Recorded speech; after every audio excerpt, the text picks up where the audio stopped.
Hello everyone, welcome back to my new video. আশা করছি তোমরা সবাই খুব ভালো আছো, আমিও খুব ভালো আছি। আজ হচ্ছে 29শে মার্চ 2026, মানে সানডের একটা ইভিনিং। এখন বাজে ওই বিকেল 5টা মতো। আমি আমার এক বান্ধবী ত্রিয়াশার ওর মা যাচ্ছি এখন এক জায়গায় পুজো দিতে। কোথায় পুজো দিতে যাচ্ছি দাঁড়াও তোমরা দেখতে পারবে। এখন আমরা ওয়েট করছি মধ্যমগ্রাম রবার ফ্যাক্টরির ওখানে, মানে আমাদের গন্তব্যে যাবার বাস কিন্তু এখান থেকেই আসবে। আর এই ত্রিয়াশাও দাঁড়িয়ে পড়েছে বাসকে দাঁড় করানোর জন্য। তো আমাদের বাস চলে এসছে, চলো বাসে ঝটপট উঠে পড়ি। যেহেতু রবিবারের বিকেল, বাস কিন্তু খুব একটা বেশি ভিড় ছিল না, তাই বাসে ওঠার সঙ্গে সঙ্গে কিন্তু আমরা একদম সামনেই সিট পেয়ে গেছিলাম। আর বাসের সিট পাওয়ার সঙ্গে সঙ্গে আমি উইন্ডো সাইড সিটে বসেও পড়েছি, আর আমার পাশে বসে পড়েছে ত্রিয়াশা। আর আমরা দুজন একসাথে থাকবো আর হাসাহাসি করবো না, সেটা তো পসিবলই নয়। তো এখন যাচ্ছি আমাদের গন্তব্যের দিকে এগিয়ে। আর আমাদের গন্তব্যস্থল হচ্ছে আজকে কেষ্টপুর। আর তোমরা কি দেখে বুঝতে পেরেছো আমরা কোন বাসে উঠেছি? যদি বুঝতে পারো অবশ্যই কিন্তু কমেন্ট করে জানিও। কেষ্টপুরের মতো জায়গায় যে শ্যাম বাবার এত বড় একটা মন্দির আছে, সেটা কিন্তু আমি আগে জানতাম না। ত্রিয়াশার থেকেই জানতে পেরেছি। আর ত্রিয়াশা যখন বললো আজ একাদশীর দিন ওর পুজো দিতে যাবে, আমি ভাবলাম তাহলে ওদের সাথে আমিও যাই, একবার পুজো দিয়ে আসি। সেরকম একটা, যেহেতু আমি পাবলিক ট্রান্সপোর্টে করে এদিক ওদিক ঘুরতে যাই না, যখনই বেরোই কাজের সূত্রেই বেরোই সাইকেল বা স্কুটি করে, তাই কলকাতার দিকের রাস্তাঘাট সম্পর্কে আমার খুব বেশি আইডিয়া নেই।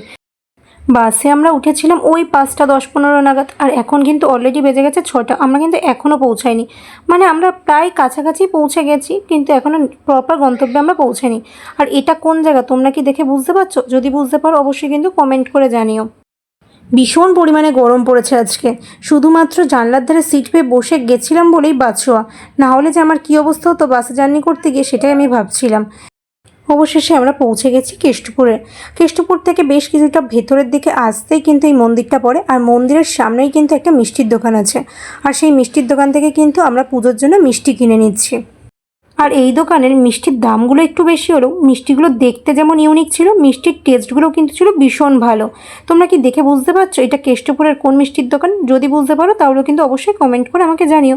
আর এই যে আমার পুজোর মিষ্টি নেওয়া হয়ে গেছে। অবশেষে আমরা পৌঁছে গেছি আমাদের মেন গন্তব্যে, মানে শ্যাম বাবার মন্দিরে। আর আমরা কিন্তু পৌঁছাতে পৌঁছাতে বেজে গেছিলো প্রায় 6টা 6:30। আর এই মন্দির কিন্তু ওপেন হয় বিকেল 5টা থেকে।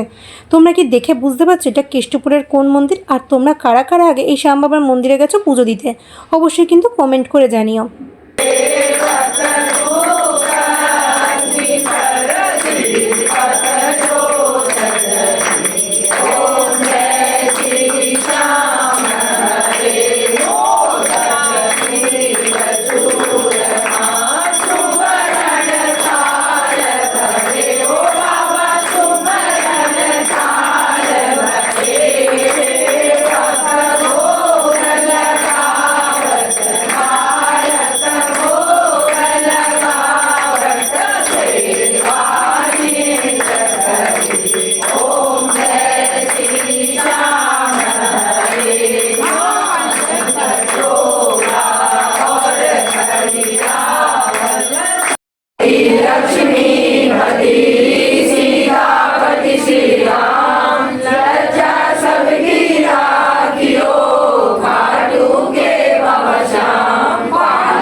আজ যেহেতু একাদশী জোত ছিল, সেই জন্য কিন্তু অনেক সময় ধরে বসে আমরা মন্দিরে আরতি দেখতে পেরেছি শ্যাম বাবার।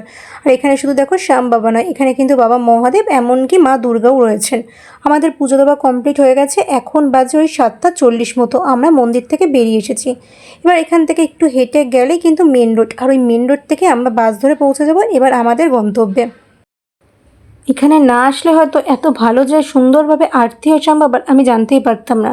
খুব সুন্দর একটা সন্ধে কাটালাম আজকে আমরা। এবার আমাদের বাড়ি ফেরার পালা। তাই কেষ্টপুরের মেন রোডের সামনে থেকে যে আন্ডারগ্রাউন্ড ব্রিজটা আছে, সেখান থেকে আমরা চলে এসেছি কেষ্টপুরের অপোজিট সাইড, মানে যেখান থেকে আমাদের মধ্যমগ্রাম আসার বাস পাওয়া যাবে। সেখান থেকে এবার আমরা আমাদের গন্তব্যের বাস ধরে পৌঁছে যাচ্ছি আমাদের ডেস্টিনেশন মধ্যমগ্রামে। আজ যেহেতু একাদশী ছিল, ত্রিয়াশা কিন্তু বাড়িতেও ভোগ প্রসাদ বানিয়ে ঠাকুরের আরতি করে পুজো দিয়েছিল। তাই এখান থেকে ডাইরেক্ট আমরা গেছিলাম ত্রিয়াশাদের বাড়িতে। সেখানে গিয়ে ভোগ প্রসাদ খেয়ে ত্রিয়াশাদের সাথে বেশ কিছুক্ষণ কথা বলে আমরা রাতের দিকে বাড়ি পৌঁছে গেছিলাম। আর এই দেখো, বাড়ি ফেরার সময়ও কিন্তু আমরা উঠেই সিট পেয়ে গেছিলাম বাসে, কারণ ওই যে বললাম রবিবারের সন্ধে, তাই ভিড় খুব একটা ছিল না। আর উঠেই যেহেতু জানলার ধারে সিট পেয়েছি, আমি জানলার ধারে সিট নিয়ে বসে পড়েছিলাম, আর আমার পাশেই বসে রয়েছে ত্রিয়াশা।